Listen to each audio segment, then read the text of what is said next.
Yohanes pasal 1 ayat 1 sampai 4. Pada mulanya adalah firman. Firman itu bersama-sama dengan Allah dan firman itu adalah Allah. Ia pada mulanya bersama-sama dengan Allah. Segala sesuatu dijadikan oleh Dia, dan tanpa Dia tidak ada suatu pun yang telah jadi dari segala yang telah dijadikan. Dalam Dia ada hidup, dan hidup itu adalah terang manusia. Yohanes pasal 1 ayat 1 sampai 18 merupakan prolog pendahuluan dari Injil Yohanes. Sebagai serambi pembukaan, dia memperkenalkan tema-tema penting yang akan dia ulas di sepanjang kitabnya.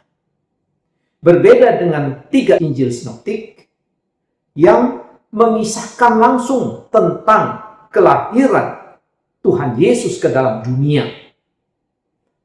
Khususnya Markus berbicara langsung tentang pelayanan Tuhan Yesus di dunia. Namun Injil Yohanes tidak mengisahkan tentang cerita Natal. Yesus lahir datang ke dunia. Tetapi Yohanes pasal 1 ayat 1 sampai 18. Di dalam prolog ini Yohanes memaparkan dan menegaskan bahwa Tuhan Yesus adalah Allah sejati. Apa fakta yang diungkapkan oleh Rasul Yohanes bahwa Tuhan Yesus adalah Allah yang sejati? Yang pertama, di dalam pasal 1 ayat 1. Pada mulanya adalah firman. Pada mulanya mengingatkan, mengacu kepada penciptaan. Berarti firman itu sudah ada pada waktu penciptaan dunia ini, alam semesta, beserta dengan isinya, termasuk manusia. Firman itu sudah ada. Firman sudah ada sejak penciptaan, tetapi bukan baru ada sejak penciptaan. Dia sudah ada saat penciptaan, sebab Sang Firman adalah pencipta. Dia adalah pencetus segala sesuatu. Dia sumber dari ciptaan.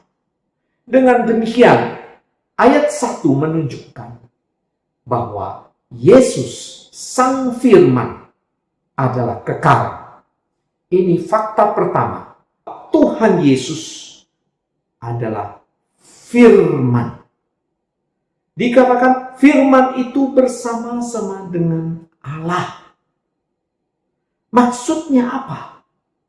Firman adalah satu pribadi, keberadaan dari Allah. Dikatakan bersama-sama dengan Allah. Kata Allah di sini memakai kata sandang.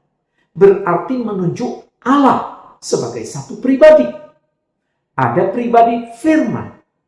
Jadi firman merupakan rekan dari Allah. Firman bersama-sama dengan Allah. Ada hubungan yang intim. Ada hubungan yang istimewa sejak kekekalan. Firman itu berbeda dengan Allah. Firman itu juga adalah Allah. Lalu di dalam nats seterusnya, Yohanes mengatakan, dan firman itu adalah Allah. Ada terjadi salah penafsiran di sini. Dianggap istilah Allah tidak memakai kata sandang penunjuk tertentu. Memang Rasul Yohanes tidak menunjukkan atau memakai kata sandang tertentu pada Allah. Karena Allah di sini menunjuk atribut Sang Firman. Yohanes mau menegaskan firman itu adalah Allah sendiri. Sebab di dalam anak kalimat sebelumnya, ketika Yohanes katakan firman itu bersama-sama dengan Allah, di sini memakai kata sandang tertentu menunjuk memang Allah satu pribadi, firman satu pribadi. Sehingga anak kalimat selanjutnya ini mau menegaskan firman itu adalah sungguh Allah. Dia bersifat ilahi sepenuhnya. Rasul Yohanes memakai istilah logos. Pada waktu Yohanes menulis Injilnya di abad pertama atau lebih tepat pada akhir abad pertama. Masa itu dunia dikuasai oleh filsafat Helenisme, yaitu filsafat yang dominan dengan pandangan Yunani. Sehingga ada beragam pemahaman tentang logos yang dipakai untuk firman di sini. Ada yang beranggapan logos adalah sumber pemikiran. Logos berada di balik dunia yang kelihatan. Ada yang beranggapan logos adalah perantara antara manusia dengan Allah.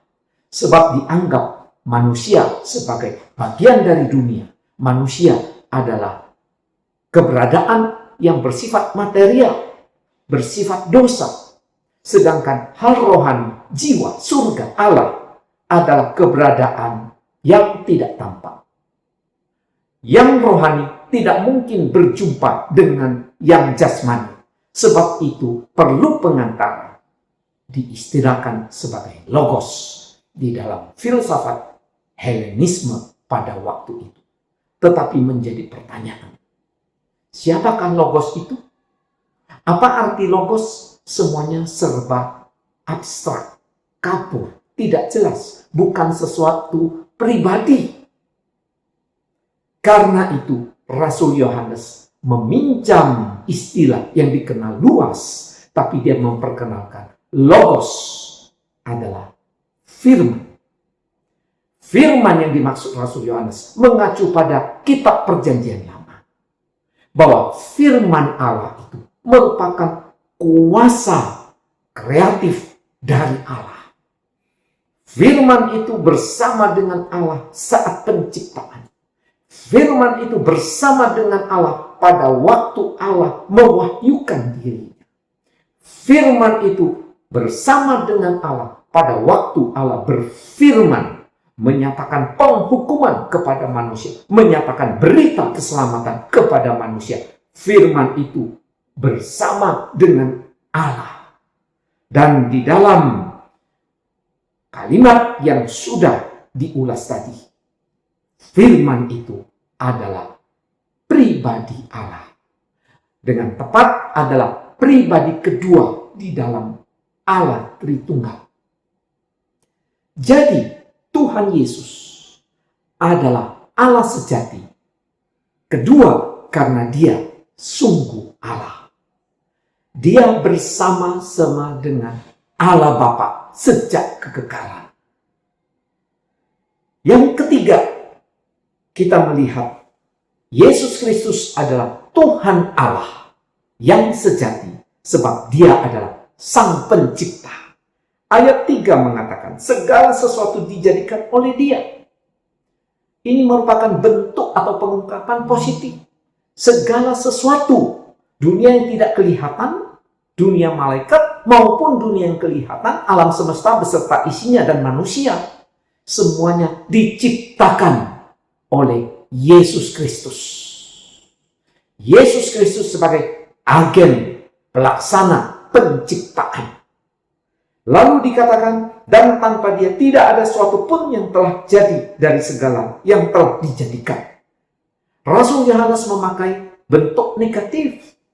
Segala sesuatu yang ada di dunia ini, di alam semesta ini, tidak ada yang tidak dia ciptakan. Semuanya ada karena dia yang menciptakan. Sebab itu saudara, kita, Anda dan saya, merupakan ciptaan Tuhan. Ciptaan Tuhan melalui proses kelahiran. Dimulai dengan Adam. Allah menciptakan nenek moyang kita yang pertama dari debu tanah yang dihembuskan nafas hidup. Lalu selanjutnya Tuhan terus menciptakan manusia sehingga Anda dan saya memiliki kehidupan. Dia adalah Sang Pencipta. Ini merupakan fakta ketiga bahwa Yesus adalah Allah. Yang keempat, di dalam ayat yang keempat dikatakan dalam Dia ada hidup dan hidup itu adalah terang manusia. Yesus Kristus, Tuhan, Dia adalah sumber kehidupan dan sumber terang. Apa yang dimaksudkan oleh ayat yang keempat ini? Bahwa Yesus Sang Pencipta, Dialah sumber kehidupan yang kita miliki. Dialah sumber kehidupan yang memberikan.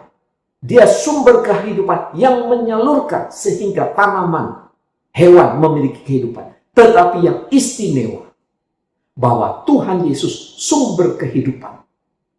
Ketika Dia menciptakan Adam dari debu tanah, dihembuskan nafas hidup, maka sejak nenek moyang kita pertama ada hidup jasmania di dalam manusia.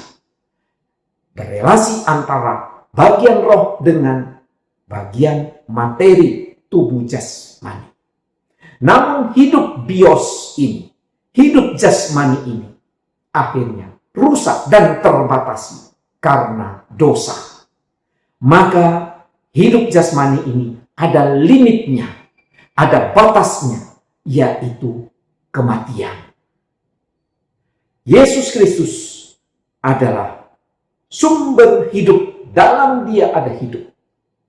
Dia datang ke dunia bukan hanya sebagai sumber hidup jasmani bagi Anda dan saya, tapi Dia juga sumber hidup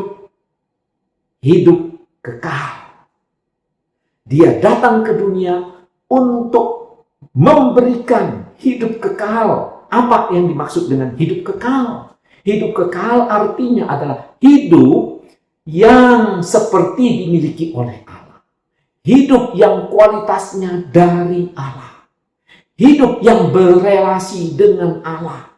Sebab karena dosa manusia terpisah dari Allah. Tidak lagi bisa berelasi dengan Allah. Nasibnya adalah hukuman kekal.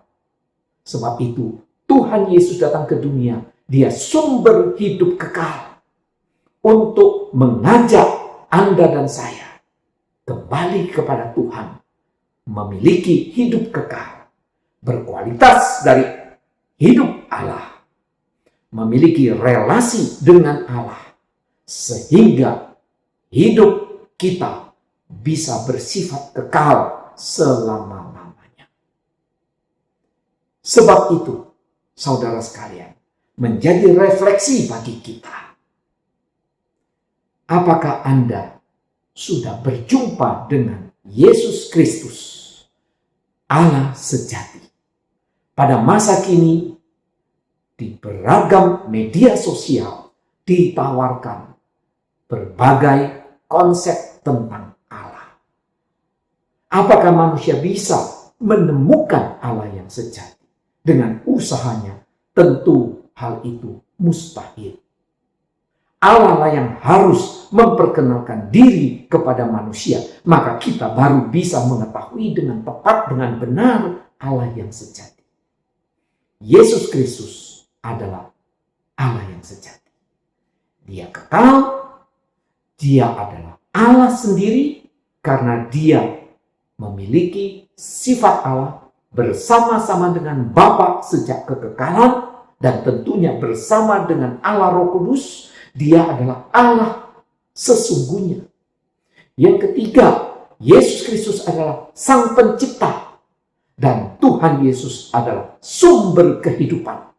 Bukan hanya sumber kehidupan jasmani yang terbatasi oleh kematian, tapi sumber hidup kekal. Hidup untuk kembali berelasi dengan Allah. Sudahkah Anda berjumpa dengan Allah yang sejati, yaitu Tuhan Yesus Kristus? Apakah saat ini Anda sedang mencari-cari Allah yang sejati? Rasul Yohanes memperkenalkan Tuhan Yesus adalah Allah yang sejati. Mari sambut Dia dengan percaya, menerima Dia sebagai Allah yang sejati.